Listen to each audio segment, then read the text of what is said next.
O cinema, de algum modo, se esqueceu de suas origens. Edison, Marais, todos fizeram suas partes. A glória de Méliès nos fez esquecer um pouco que nós devemos aos irmãos Lumière. Eles não inventaram a câmera apenas. Eles criaram o cinema em si. Sua arte cinematográfica revive hoje nas telas. Eles criaram um documento vivo do seu tempo, o primeiro do gênero. Esta era uma técnica nascendo e eles criaram uma grande arte desde o começo. Vamos comparar. O Porto Bordeaux, pintado por Monet em 1894, e o mesmo Porto filmado quase pelo mesmo ângulo no mesmo ano de 1894 por Louis Lumière, que tinha apenas construído sua invenção. Na escola de pintores impressionistas, nós aprendemos a flutuar pelo mundo. Com sua câmera, Louis Lumière fez a pintura. Vamos voltar à história da grande família de Lumière. Antônio Lumière, o pai, tinha uma vocação para pintar pessoas. Em 1870, ele tinha se estabelecido como fotógrafo de rostos em Lyon, numa pequena rua perto da Bellecour. Antônio fez seus próprios pratos fotográficos. Seus dois filhos, Auguste, nascido em 1862, e Louis, nascido em 1864, eram então alunos na faculdade de La Martinière, filmada 20 anos depois por Louis Lumière. Louis era muito talentoso desenhando. Ele ainda estava na faculdade com 17 anos quando ele aperfeiçoou a fórmula usada por seu pai para preparar pratos fotográficos. Seu pai, Antônio, era muito entusiasmado. Ele alugou uma loja bem velha na área do Montplaisir e se estabeleceu como um manufaturador de pratos fotográficos. Havia lá uma rua naquela área. Então Louis foi delicado. Ele sofria de fortes dores de cabeça. Ele deixou a faculdade e foi trabalhar com seu pai na loja. Por um ano ele preparou pratos fotográficos, que eram tratados com amônia, e por isso tinha um cheiro terrível e fazia toda a área da loja cheirar mal.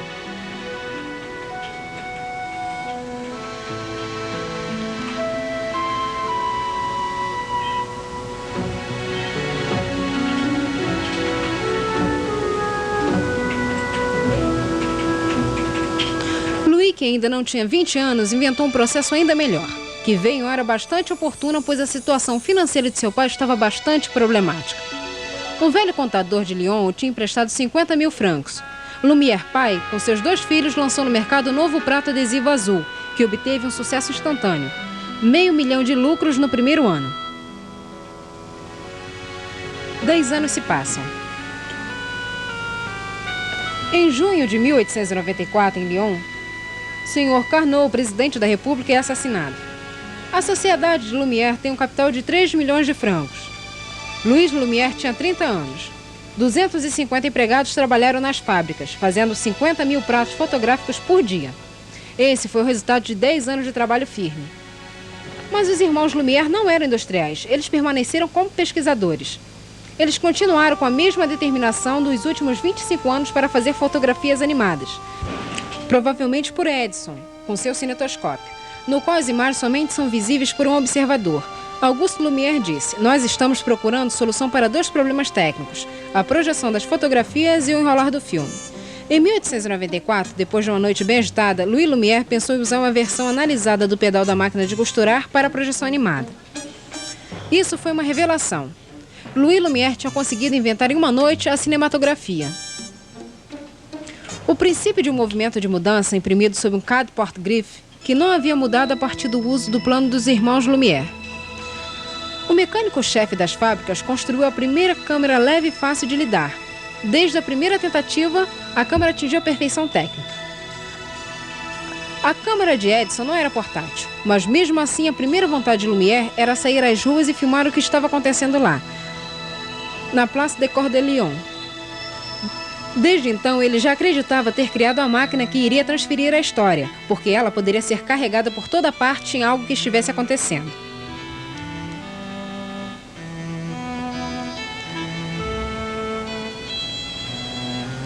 Enquanto isso, para começar, Auguste e Louis Lumière usavam sua câmera para filmar, de um jeito bastante emocionado, a vida do último século. Aqui estamos nós em frente à vila. Comida de criança. Auguste Lumière e sua esposa na vila de Lyon. Na mesa do jardim, a baixela de prata, os vinhos, sinais óbvios do bem merecido sucesso. Note um detalhe que é dificilmente percebido, mas que sempre foi sensacional. As folhas se movem levemente com o vento.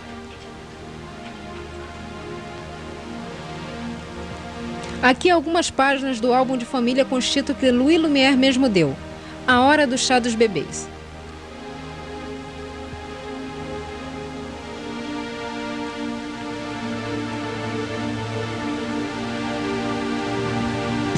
A Garotinha e o Gato.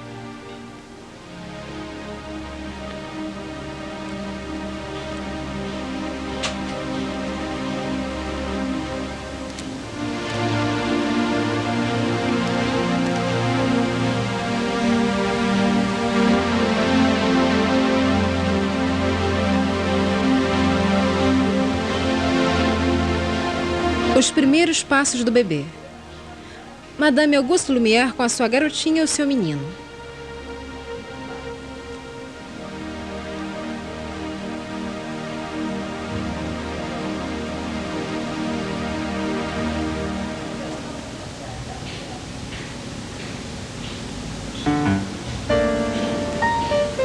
A criança cantando.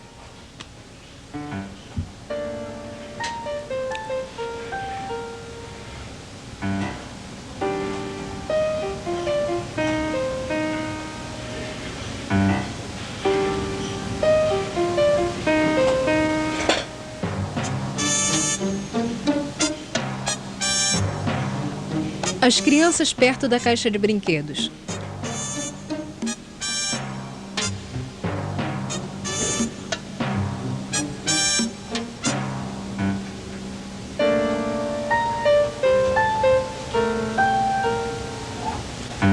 Chá do campo. As crianças da família estão juntas no jardim no qual estão provavelmente com seus avós. Banho de mar. Em sua propriedade perto da praia, Antoine Lumière construiu um porto privado.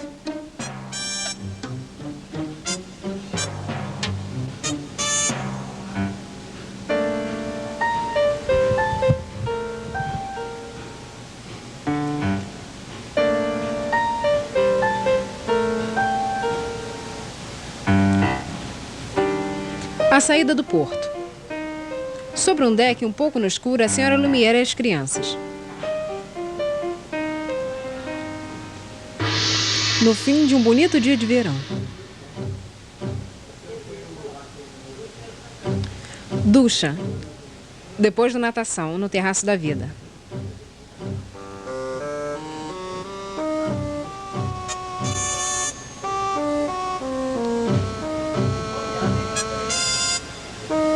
O jogo em família.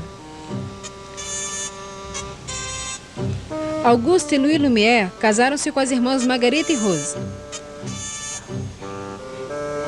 Cada qual se mudou e ocupou uma parte da vasta casa, a qual era frequentada por uma tribo de primos, cunhados e primos que trabalhavam no negócio.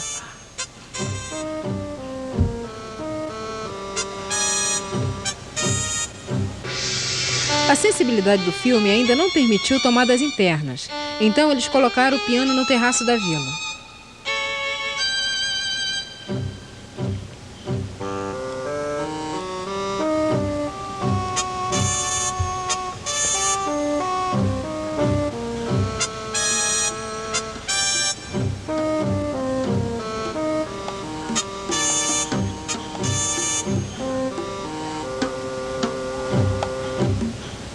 Um grande amigo de Antoine Lumière, um ilusionista inglês, um artista polivalente.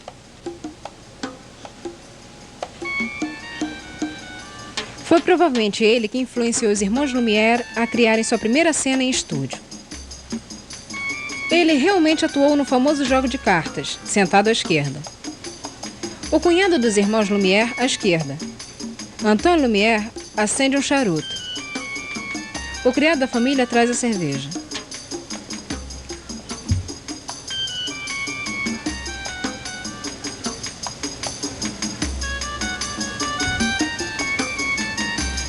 Ele está um pouco agitado demais, mas de qualquer jeito ele traz equilíbrio ao grupo de pessoas. A composição da cena me fazendo pensar em um jogador de cartas de Cézanne. A babá das crianças esperam no deck pelas mães que estão retornando de um passeio pelo mar. Este é o retorno para o porto. A burguesia francesa ficaria feliz em contemplar seu sucesso no espelho que os irmãos Lumière ofereceram a eles. Há franceses saindo de suas reservas.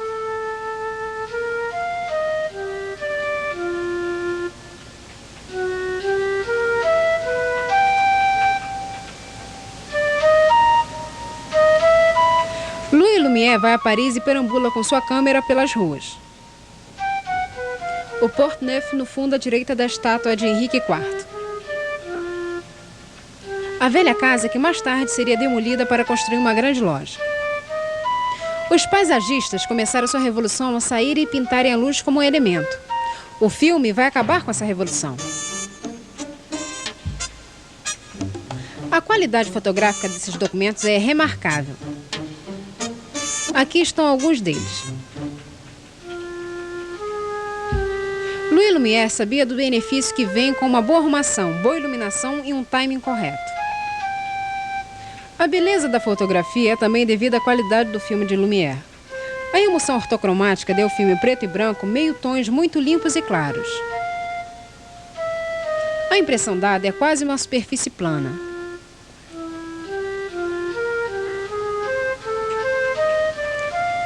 A fábrica de Saint-Victor em Lyon, que era na mesma rua que a fábrica dos Lumière.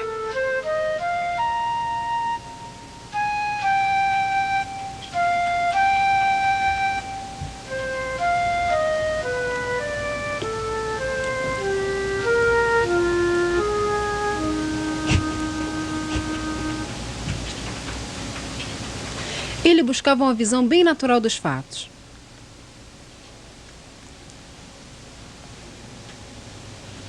O movimento da rua Sardier. A câmera ainda está fixa. Não havia jeito de seguir o alvo quando isso se movia. Nem tomadas paradas ou em movimento. Lumière, então, procurou um ângulo que permitia a ele filmar a cena de um final ao outro. A imagem permanece em foco, mesmo quando os cavalos se afastam. Lumière construiu óticas surpreendentes em sua câmera. Ela focaliza em grande profundidade.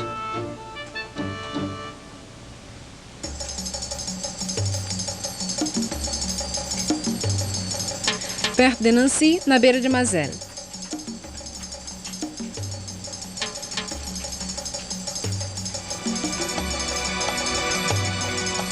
Nós estamos no final de 1894. Havia uma série de surpreendentes ações. O imperador Alexandre III morreu no dia 24 de outubro.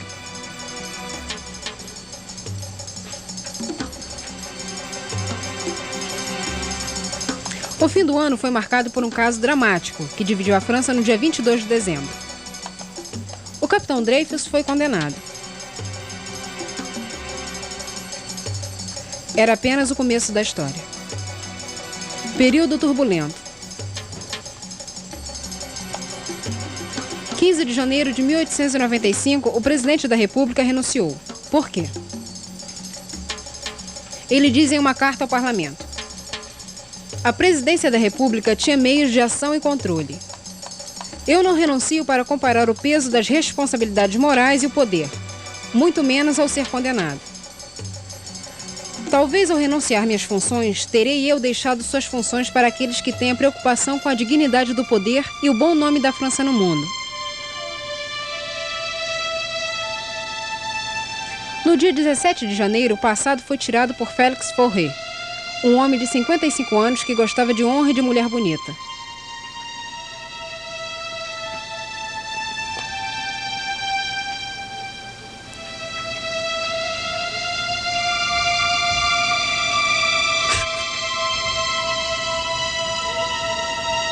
No dia 13 de fevereiro de 1895, os irmãos Lumière obtiveram a patente para sua câmera.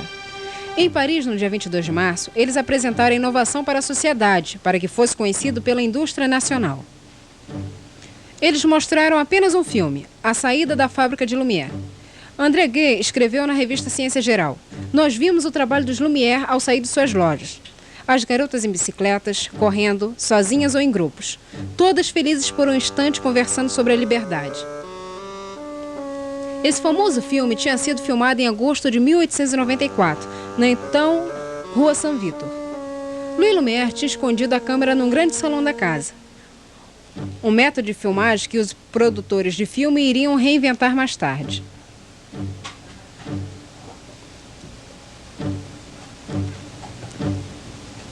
No dia 10 de junho de 1895, foi realizado o Congresso de Fotografia em Lyon. Durante o passeio de barco, Louis Lumière filmou os membros do Congresso chegando de barco. Janssen era o presidente do Congresso, o diretor de um observatório. Foi ele que fotografou o eclipse de Vênus em 1874 e tinha inventado um estranho aparelho chamado de revólver astronômico. Revólver o qual se parece mais com um canhão. 12 de junho, Louis Lumière deu uma amostra da projeção do filme para os outros membros do Congresso. O homem idoso de barba branca é o astrônomo Janssen. Então vem o Sr. Legrand e depois as fotografias. Em 48 horas, o filme tinha se desenvolvido, impresso e mostrado em público. Louis Lumière tinha acabado de fazer seu primeiro curta-metragem.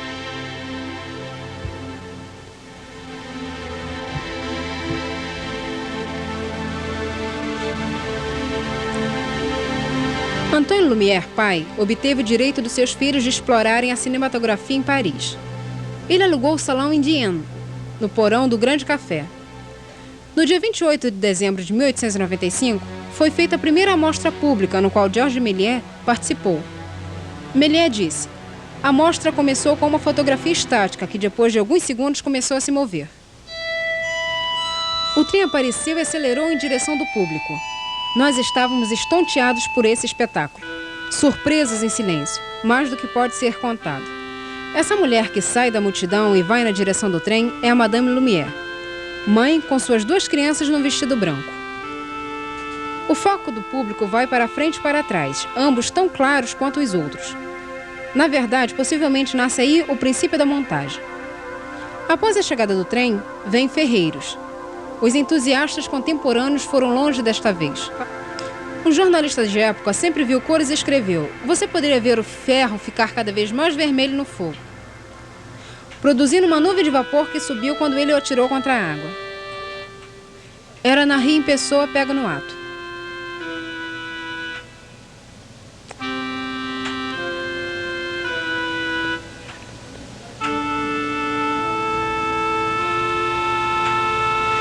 O Jardim Tuileries também apareceu no primeiro programa. Um comentarista explicou as cenas em voz alta. Um compositor, Émile Marval, improvisou no piano.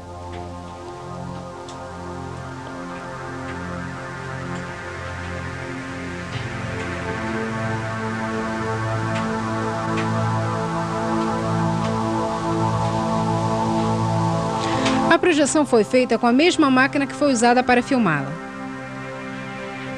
O famoso La Rosée La Rosie, a primeira versão era chamada de O Jardineiro e o Pequeno Trambiqueiro.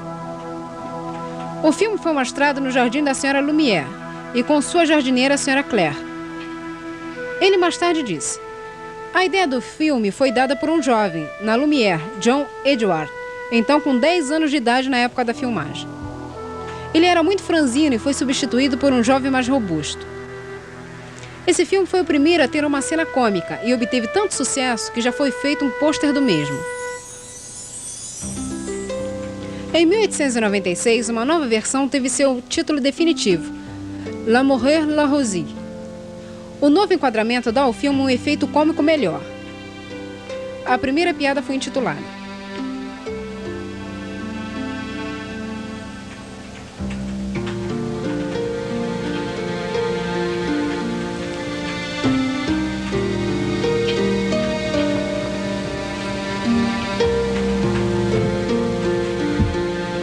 Os Jogadores de Baralhos Molhados. Este nome combina o tema dos jogadores de carta com os jardineiros.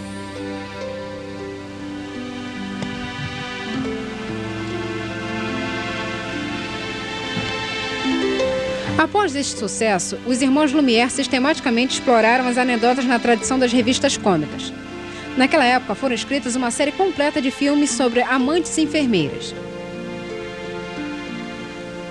A Enfermeira e o Soldado Apaixonado.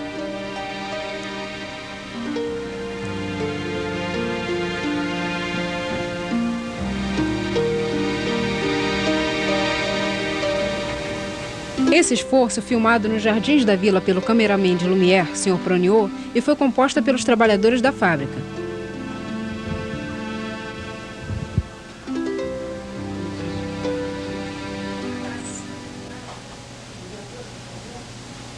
Babás e Soldados é uma variante sobre o mesmo tema. Isso deu início a uma série de filmes similares, feitos mais tarde por Méliès, Pathé e William Poole. A cena foi filmada nas dependências da fábrica de Lumière.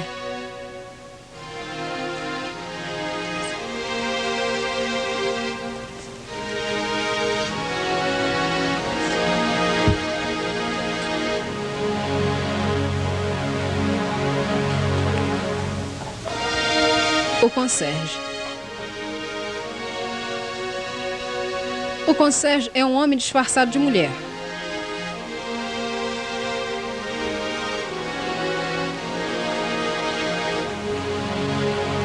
Esse esforço tinha entusiasmado Méliès. No mesmo dia, ele queria comprar uma câmera. Antônio Lumière recusou, mesmo sabendo que ele tinha oferecido mais de 10.000 francos, uma soma que parecia enorme para Méliès. Sr. Thomas, diretor do Museu Grévin, ofereceu 20.000 francos, também sem sucesso.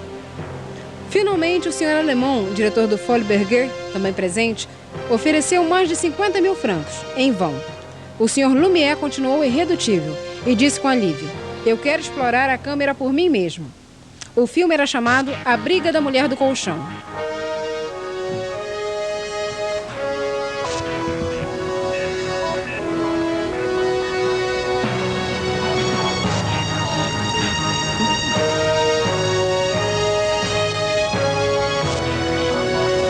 Já em 1896, o programa incluía Destruição do Muro, com um efeito muito estranho quando o filme era rodado de trás para frente. Primeiro, o filme foi mostrado do modo certo, os trabalhadores derrubando o muro sob a direção de Auguste Lumière com força total.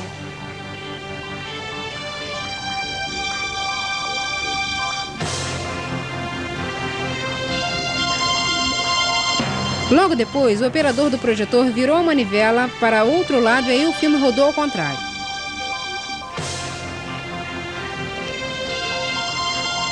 O truque era simples, mas tem grande efeito e foi imitado inúmeras vezes.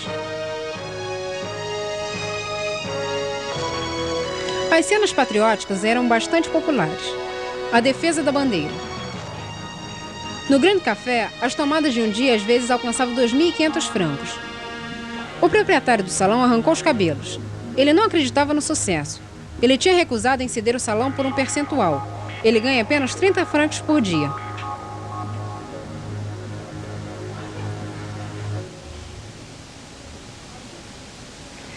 Na calçada, a fila estava tão longa que foi preciso um policial para controlar a fila. Em outro local, um policial observava a multidão. Os primeiros e mais surpresos nisto tudo eram os irmãos Lumière. Eles não acreditavam no futuro das projeções animadas. Eles pensaram que fossem apenas uma novidade passageira, uma moda por um novo espetáculo, o qual era necessário ter lucro imediato, pois isso não duraria. Lumière trabalhou rápido e pensou grande. No dia 6 de janeiro de 1896, 5 dias após a primeira exibição no Grande Café, Lumière ordenou a produção de 200 câmeras. Ele recrutou cameramans às dúzias. Ele então estava prestes a conquistar todos os países. Pruniot era encarregado de ensiná-los. Mandados para todos os continentes, os cameramans estavam portando câmeras leves e de fácil manuseio, que tinham que unir 3 funções: filmar, imprimir e projetar o filme. Uma equipe opera em Saigon. Para abrir a câmera sobre a vida, era um critério dado por Lumière para os cameramen que ele mandou pelo mundo. Estes 96 cameramen deixaram sua visão do futuro no final do século.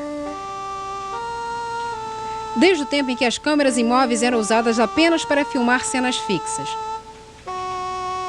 O cameraman Pruniot tinha pela primeira vez usado uma câmera móvel em Veneza. Ele disse como a ideia chegou até ele. Voltando de gôndola para o meu hotel, eu vi as bancadas do rio que ficavam na parte da frente do barco. E pensou, se a câmera permitia que objetos tomassem movimento, você poderia também fazer diferente com uma câmera móvel. Eu logo fiz um filme no Grande Canal e mandei para o Sr. Lumière em Lyon. perguntando a ele o que ele achava. A resposta foi favorável. Pruniot tinha descoberto o princípio que hoje em dia é conhecido por viajar. No fim do inverno, Lumière experimentou a sua câmera sobre um trem. Após algumas tentativas sem sucesso, ele filmou da janela de um vagão fazendo uma panorâmica.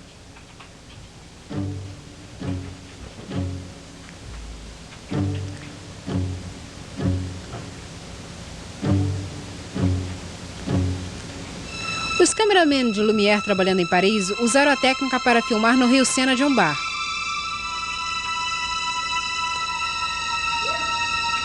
Félix Merguich, um dos primeiros cameramen, que também era um dos melhores, disse: ao empregar-me em janeiro de 1896, Louis Lumière me deu um aviso. Você sabe, não é um trabalho com futuro. Este que nós estamos te dando agora é mais um serviço temporário. Pode durar até 6 meses, talvez menos.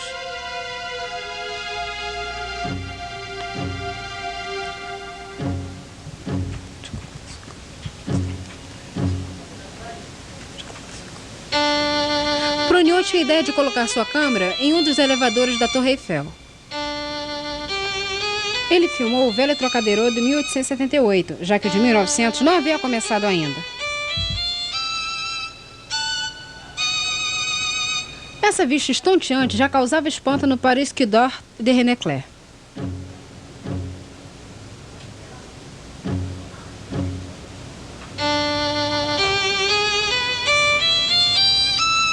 Os irmãos Lumière lideravam a campanha europeia com a velocidade das campanhas napoleônicas.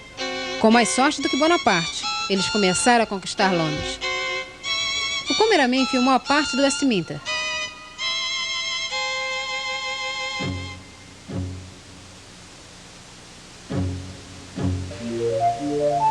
Em 20 de março, Lumière triunfou no Império Londrino, um grande salão que era ponto de partida obrigatório para uma série de teatros.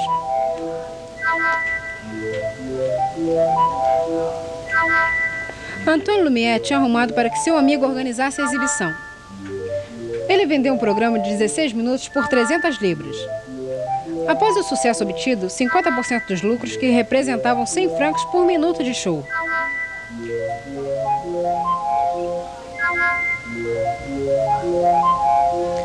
Este show trazia uma curta-metragem que tinha toda Londres dentro. O casamento da princesa Amande, filha do príncipe de Gales, o futuro rei Eduardo VII.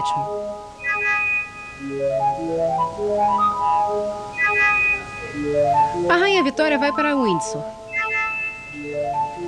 A imprensa diária era então pouco ilustrada. Notícias filmadas teriam um grande sucesso durante 60 anos até o surgimento da televisão.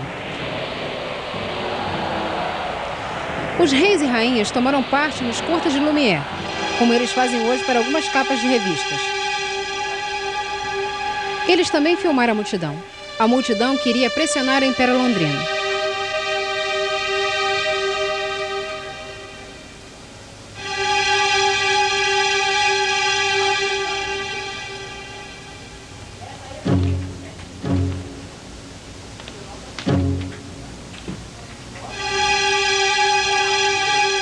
Esses curtas alternavam as cenas das ruas de Londres.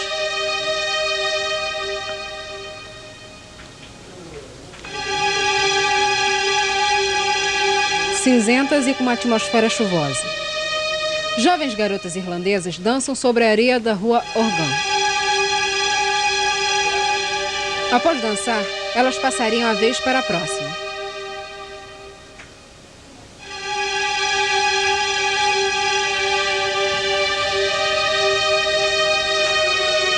De maio de 1896, o cameraman Perregaux foi enviado para a Rússia com o jovem Francis Doublier, que trabalhara antes como um ajudante de projecionista no Grand Café. Mosé é uma das que restituiu a atmosfera de Lyon e Drestovisky.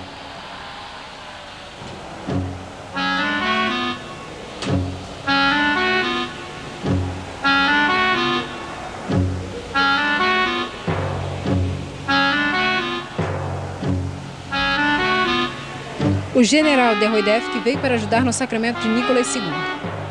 3 anos antes, foi ele quem assinou um pacto secreto entre a França e a Rússia com o czar Alexander, cuja existência só foi revelada em 1917 pelo governo soviético. Vindo da sua estada na Embaixada da França, Sua Excelência, o Conde de Montebello. Indo para a cerimônia do sagramento. Algumas delegações da Ásia chegaram das províncias mais distantes do imenso Império Russo, da Calcária até os estepes da Ásia Central.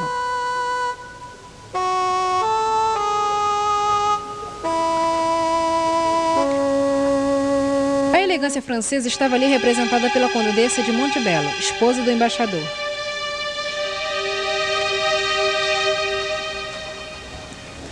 A delegação da Imperatriz.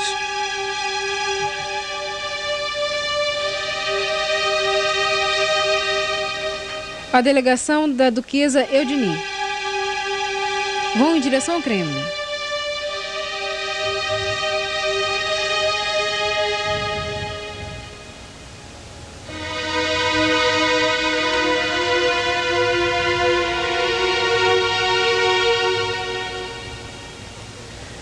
O cortejo imperial desce as escadas para o início da cerimônia. No topo das escadas, o czar Nicolas II é o selado czarina. Ela era uma princesa quando Nicolas se casou com ela em 24 de novembro de 1894.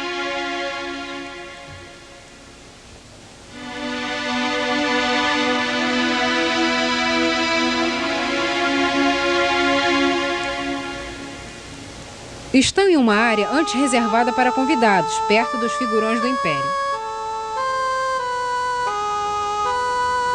O czar e a czarina se dirigem à entrada da Igreja de Assunção.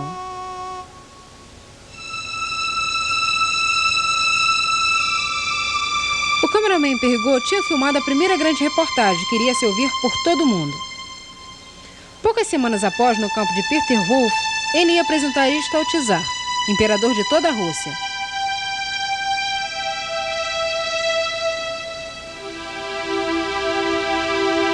Os irmãos Lumière atingiram seus duplos objetivos, de transferir a história e conquistar o mundo. As cabeças coroadas se tornaram agentes de publicidade para a casa dos Lumière. A rainha da Suécia e o rei Oscar II, neto de Bernadotte, filmou na exibição de Estocolmo.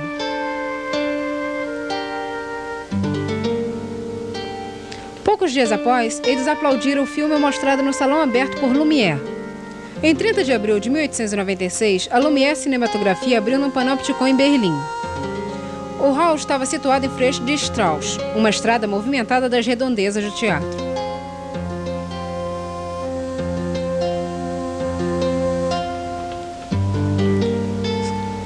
Os cameramen de Lumière filmaram nas principais ruas da Alemanha e Frankfurt. Uma recepção solene do imperador da Alemanha, William II, no momento em que a câmera estava prestes a se pendurar no imperador.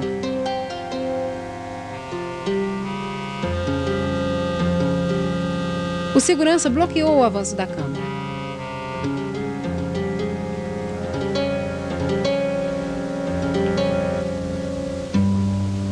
Em Dresden, a ponte Augustbruck.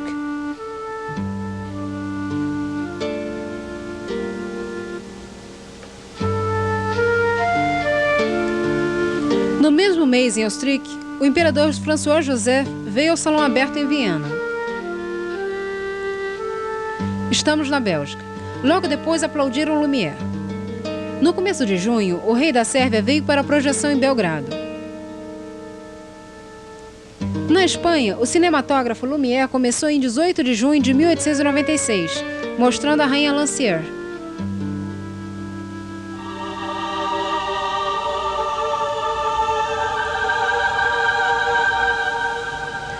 No momento, o rei Afonso tinha 13 anos e sua mãe, Rainha Christine, era regente.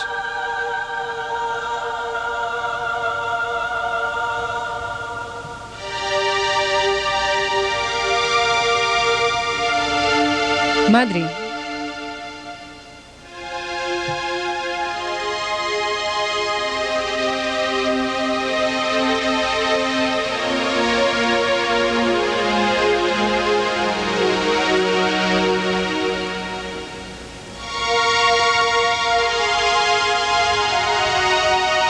Lumière manda seus cameramen para o norte da África.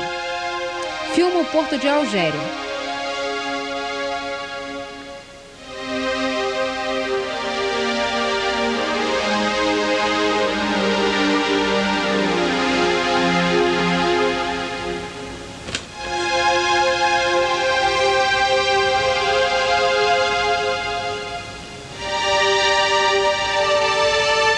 Algéria.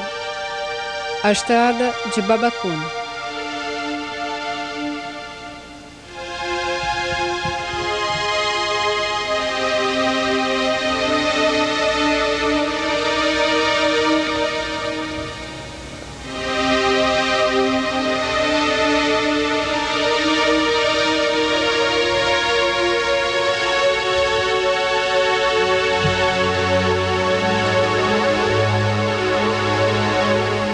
Tunísia.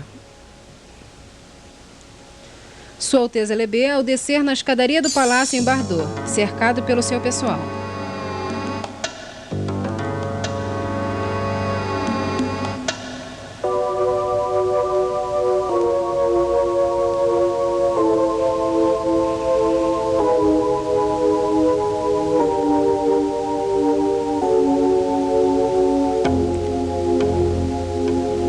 Em maio de 1896, Lumière manda Tortan, seu cameraman, para conquistar a América.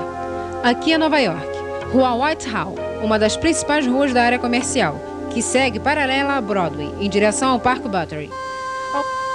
Ao fundo, um arranha-céu com mais de 12 andares, mas o trem ainda é puxado por cavalos.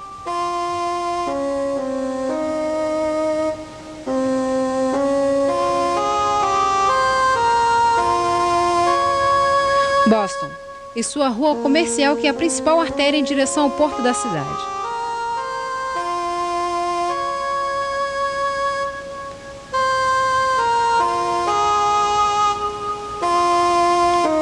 No dia 18 de junho, no Madison Square, a primeira exibição foi triunfante. Félix Mesguich diz: após a sexta mostra, tempestade de aplausos. Os irmãos Lumière estavam orgulhosos. O público veio ao meu encontro na sala de projeção. Antes que eu pudesse sequer dizer uma palavra, eu fui carregado para o palco.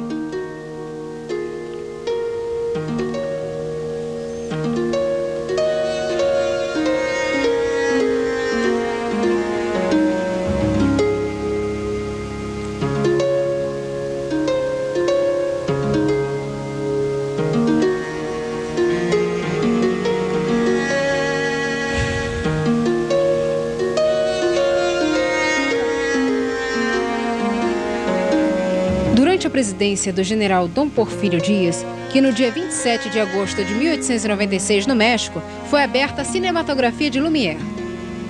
O transporte do sino da independência. O sino tinha soado em 1810 para a chamada da Revolução dos Mexicanos e o começo da libertação.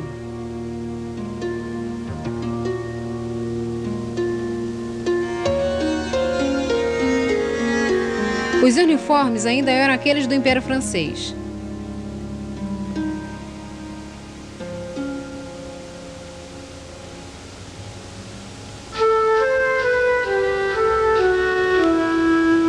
Mercado dos Índios. Você vê um barco, e o mercado aconteceu lá mesmo.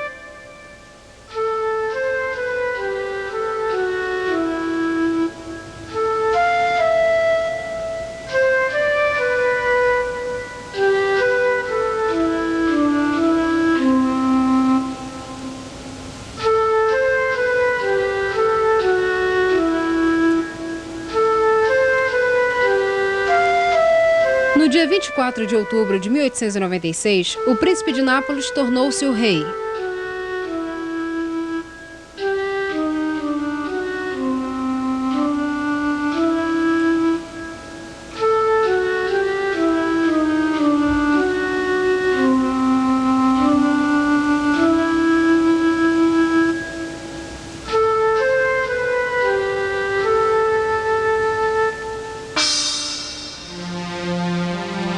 No dia 24 de outubro de 1896, o príncipe de Nápoles tornou-se o rei Vítor Emanuel. Ele era conhecido por sua bondade e pouco cabelo.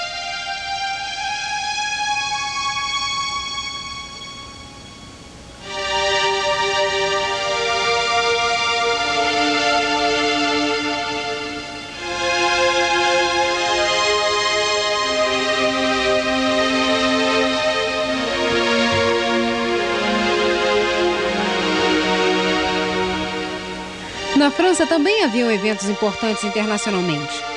Em outubro, na costa de Britone, durante uma chuva, a frota francesa recebeu o czar Nicolas II em uma visita oficial. Os jornais dizem: o navio imperial alcançado no Bisson, que serve como um ponto de desembarque no deck. A czarina, vestida em cinza por completo, usa um bonito colar arranjado com um laço. O imperador colocou um dos mais preparados capitães para usar a longa corda da Legião de Honra.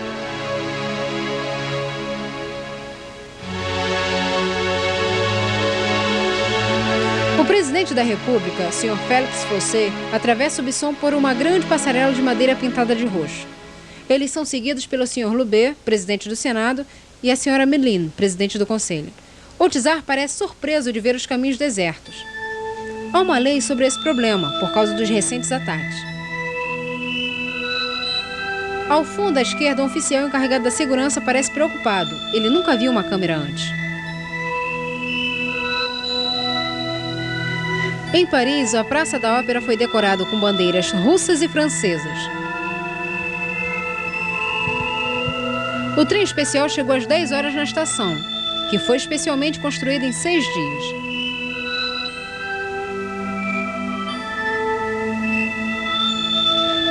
Vamos dar uma olhada nos jornais da época. O cortejo segue pelos Champs-Élysées. Na frente do desfile, o general Saussier. Uma quadra da força policial mantém-se por lá para manter a ordem. Logo após os cavaleiros africanos, o povo grita: vida longa para os árabes! Atrás deles está Montjournet. Menos que 10 passos atrás estão o czar e a czarina.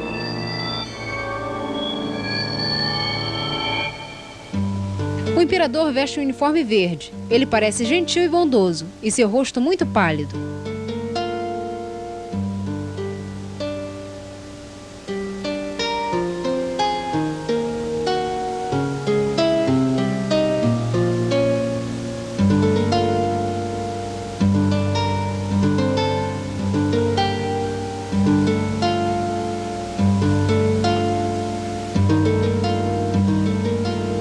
Era a vez dos hinos nacionais da Rússia. A Rússia estava na moda. Havia até um novo chocolate, chocolate russo, como pode ser visto nos trens em Marselha. Lumière conquistou o mundo, mas ele não negava a vontade de conquistar a França também.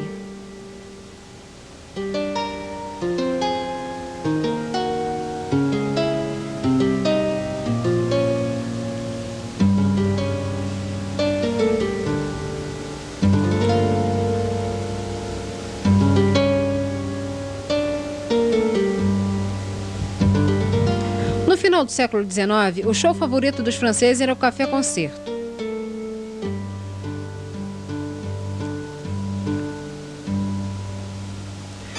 Eram nesses salões que cineastas eram apresentados como uma atração. A Sociedade Lumière providenciou o filme, a câmera e o projecionista. O ano de 1896 marcou o final dos cafés-concertos. Eles se transformariam em cinemas. O Carnaval de Nice. Nas cidades onde os shows estavam acontecendo, para atrair a atenção das multidões, filmes eram rodados ao vivo nas ruas mais movimentadas da cidade, que começaram a constantemente falar sobre o fato que nenhum filme era colocado na câmera e o cameraman não filmava nada. O público voltaria nos dias seguintes esperando ver a si próprios na tela.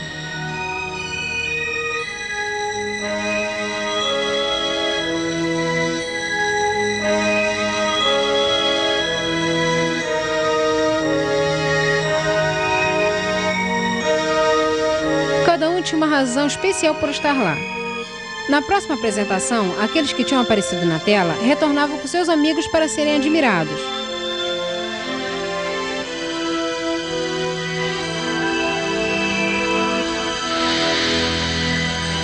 A projeção desses filmes, mostrando cenas familiares ao público, tinha a vantagem de persuadi-los que aquilo não era uma nova forma de ilusionismo, mas sim fotos reais e animadas.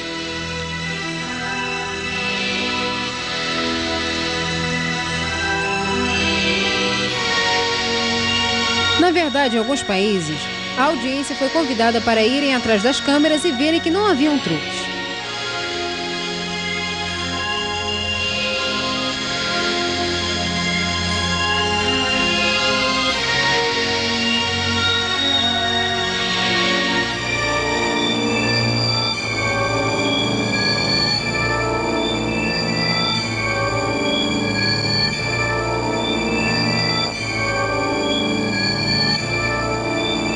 Lumière tinham mais do que preocupações comerciais.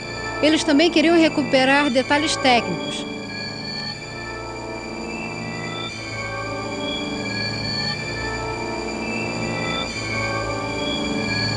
O espírito da época que havia na imprensa. O autor cria um pôster que seria visto por toda a França.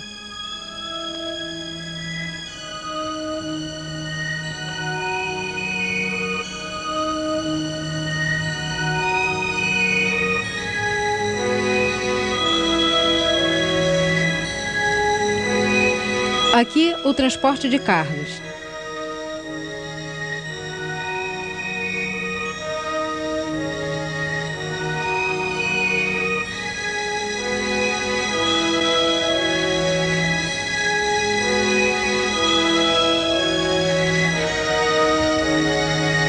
Cenas de lazer numa pequena cidade.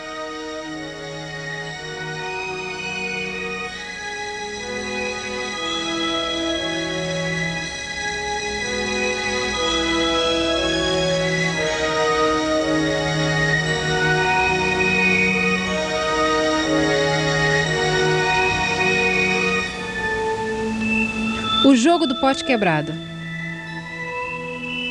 O povo do interior colocou suas melhores camisas de domingo.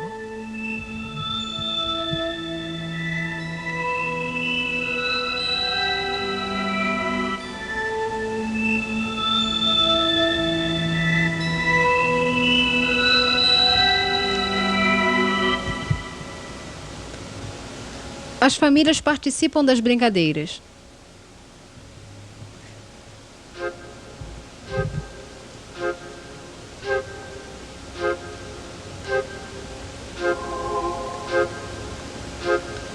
As garotas estão com seus chapéus.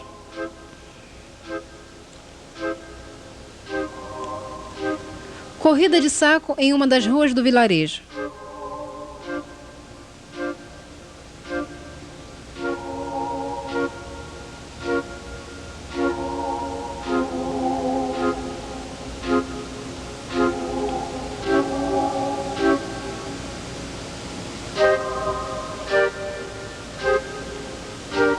Cenas de um casamento.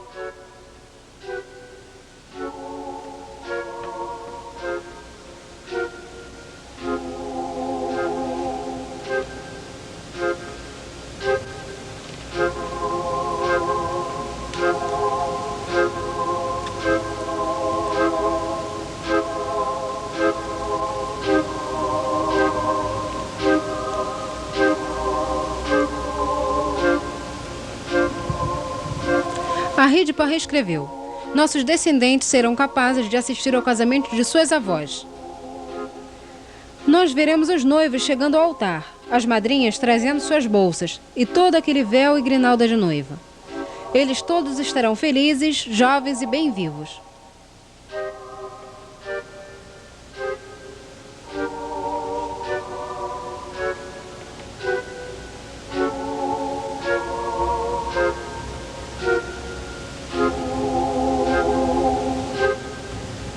Vilarejo Charmouni.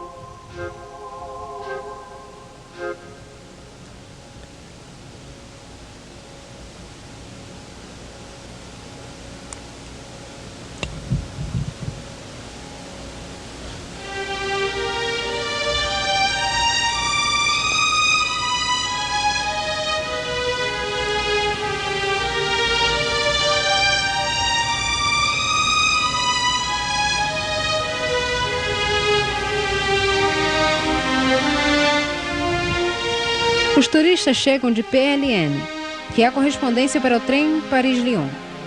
Os guias esperam pelos turistas a quem eles mostrarão o Mar Gelado, que se fez famoso por La Biche.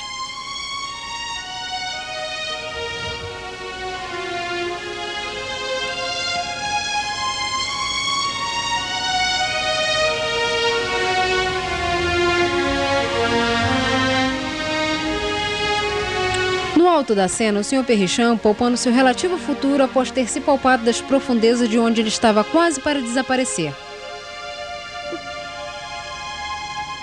O Sr. Perrichon escreveu no livro do hotel que os homens são pequenos se você os olha de cima do mar de gelo.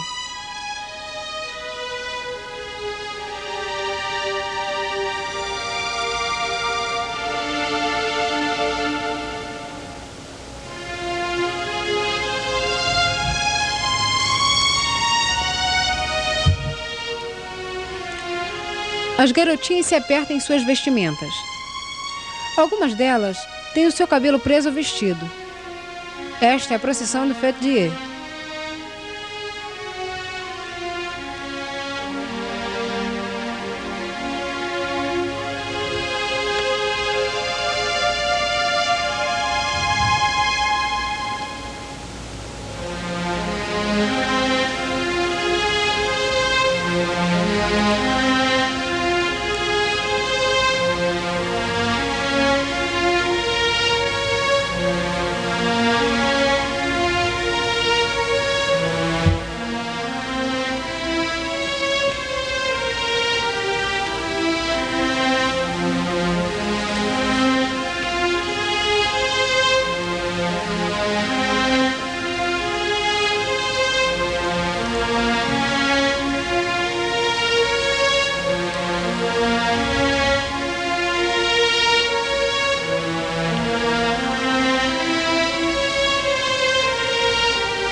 Romarias e procissões.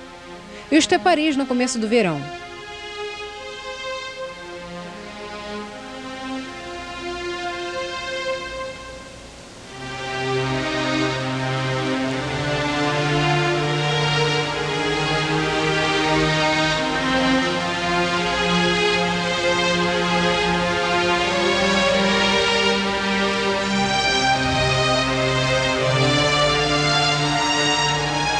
Indo para as corridas de carruagem.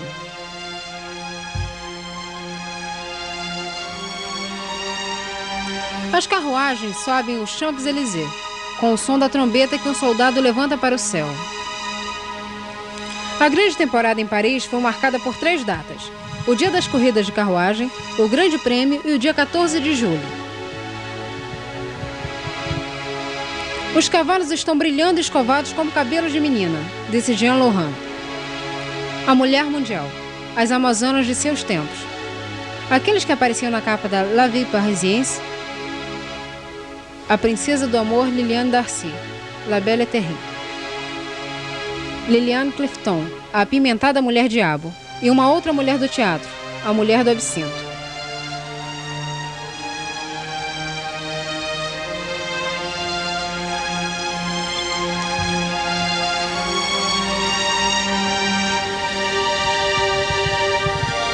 No Paris de Proust, o Champs-Élysées tem um misterioso papel. O Arco do Triunfo é colocado diagonalmente no topo da Avenida do Bois, no final de uma longa fila de carruagens. O público está sentado na beira da calçada. A vestimenta, as carruagens, milhares de detalhes cheios de charme que excitam a curiosidade e despertam emoções. O público desse espetáculo são pessoas que estão, em sua maioria, embaixo de sombrinhas preto e brancas para se protegerem do sol. No Porto Dauphine é dia de grande prêmio, então as carruagens andam bem devagar. Certas mulheres elegantes estão tentando ver quais nomes estão sendo cochichados. Dentre os menos esnobres, estes nomes causaram palpitações. Vestidas em tecidos brancos como ricos adornos, seus vagos e distantes sorrisos às vezes brilhavam sobre o povo com um olhar distante dos reis, que sabiam estar sendo observados.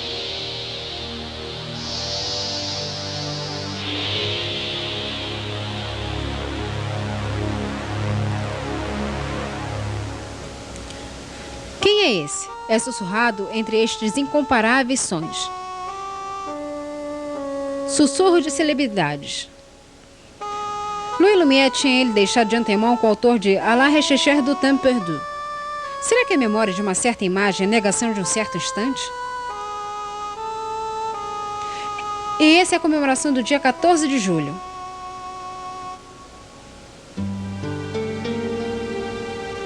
Que corteja o presidente da República, chegando a Longchamp.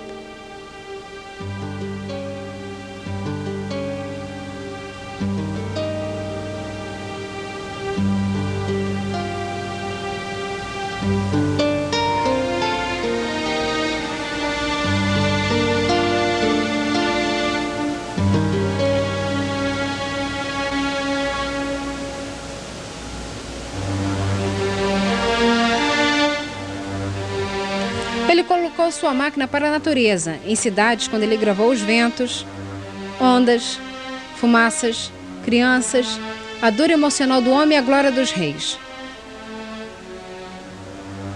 Louis Lumière deu ao mundo uma nova memória.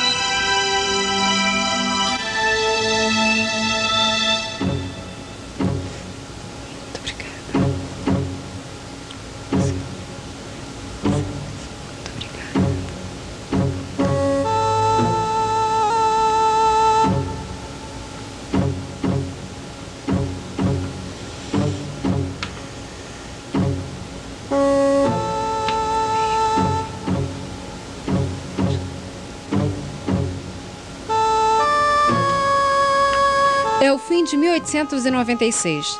Verlaine morre no hospital. André Dudarry escreveu Les Nocturnes Terrestres. Gauguin não entendeu e voltou para o Tahiti.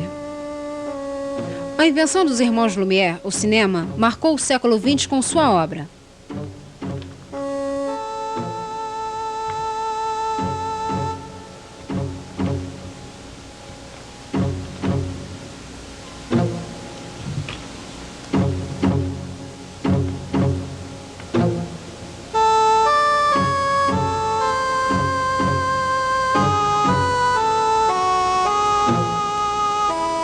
Senhoras e senhores, muito obrigado.